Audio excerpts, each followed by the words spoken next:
Hello guys and welcome back to another video.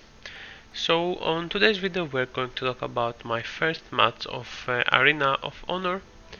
This is the first match that everybody played, of course, and this is going to be a learning curve for everybody since as I talked in my previous videos about the Arena of Honor, it's going to be a really big event. Having multiple strategies depending your team and so on is going to be crucial every time to make your strategy depending on that. So as I said, this is the first time I'm playing on Arena of Honor. We didn't have any playtest session on Pioneer, so I'm going blind here. Our first priority is to get the strongholds. There are some strongholds in front of your base. Then it's going to be your main castle for your faction, and in front of that castle is going to be some more strongholds. The strongholds, as you're going to see here, can be offensive, defensive or training posts. Here I'm going to go for an offensive cavalry outpost. You can go in with just a few troops to speed up the upgrade process and make them quicker to level 3, which is going to produce even stronger troops for that. So we had like one player capturing those and several people going in with just a few troops to make sure the level go up faster. The same thing with the altars. The altars are going to be mostly on the middle of the map, where you capture them in order to get some buffs. Those buffs are going to be from attack buffs like total attack or specific troop type buffs to buffs that are going to make the enemies weaker, like total attack reduction or a specific troop type attack reduction. So those altars are really strong, and the faster you get them, the faster you can get the buffs for your team. So it's going to be really important to attack and defend at the same time, so your team must coordinate really good. Here we are going to be on a Discord call in order to make sure we all do the same thing. So the most important building on the Arena of Honor map is going to be the middle castle, the Glory City, and as you're going to see, many people try to solve it as soon as it's opened in the 30th minute mark, but I said to my team that we have to make a rally quickly. This is the only way to get the City of Glory really quickly compared to the enemies, unless there's like a very strong account in there. So we make a quick rally, and as soon as it fills, since of course we all are prepared for this rally, I'm going to use a few boots to speed it in to the City of Glory, and we are going to be the first team to capture it.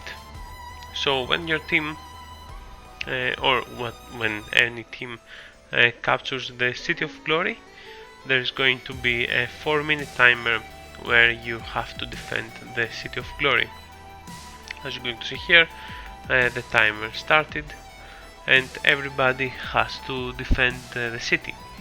At this point the city is attackable by all the enemy players, either from rallies or solo attacks, and also the faction castle is going to also launch an attack on City of Glory. So it's important to keep it healthy with many troops reinforcing, especially using your strongest rally lead. As you're going to see here, we have been defending for like almost 3.5 minutes when we have an enemy rally hitting us. And to be fair, I think it was a major misplay for all our enemies, letting us holding the City of Glory, because of course we are like 10 people and the enemy factions are much more players compared to just one faction. The City of Glory is going to be really important since every few minutes it's going to launch an attack on all enemy faction castles, so it's really important to have that city and keep pounding the enemy bases. As you're going to see here, we are currently on the first place of the whole match, and we're going to capture our mine and fill it really quickly with troops. This works exactly like the mines that you have in AC or UC map, so filling it quickly is going to give you the most amount of points. Every time you capture the main castle of an enemy faction, you are going to get a percentage of their points. So it's not only important for you to attack other castles, it's also very important to defend yours. With the City of Glory captured, we are going to have a 4-minute timer, which is going to keep us safe from the enemy.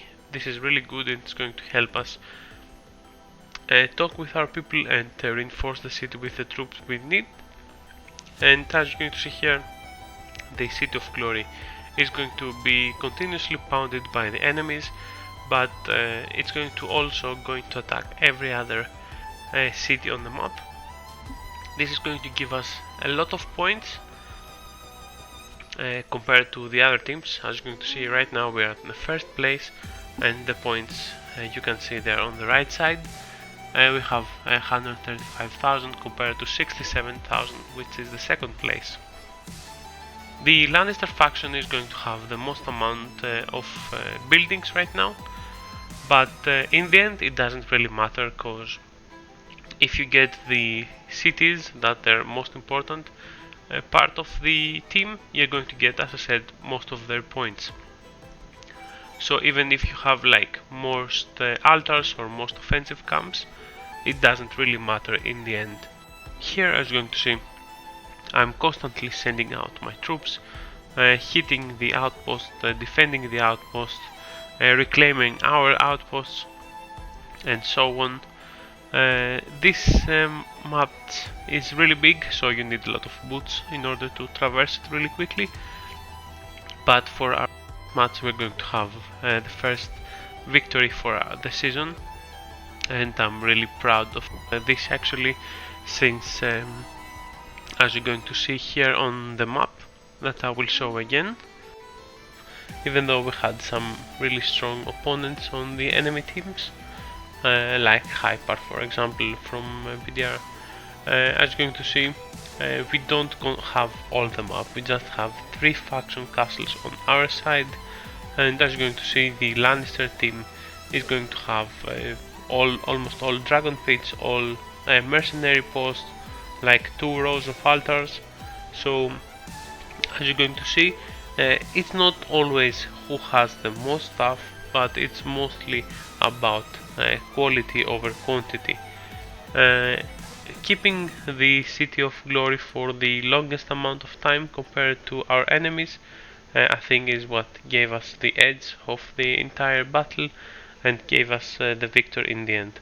So one thing I would say that it was a big misplay for our enemies is that they didn't try to rally us out of the City of Glory, or the middle city of the map. This city is going to attack everything at the same time, keeping all the factions occupied with defending their own faction castles, but it's important to also attack it and take it from the enemies in order to have it for yourself. Gaining points is not as important in the end, since if you cannot keep your faction castle, you're going to lose your points in the end. So, as I said, this was a quick first look video on our first match of Arena of Honor. I might do a whole video next time covering every little detail that I looked into, but it's going to take like a very big video to explain everything, because as I said, since it's a new event, there is a lot to discuss about, and there are a lot of strategies in order to get the most out of this event. So for now, thanks for watching guys, and I will see you on the next one.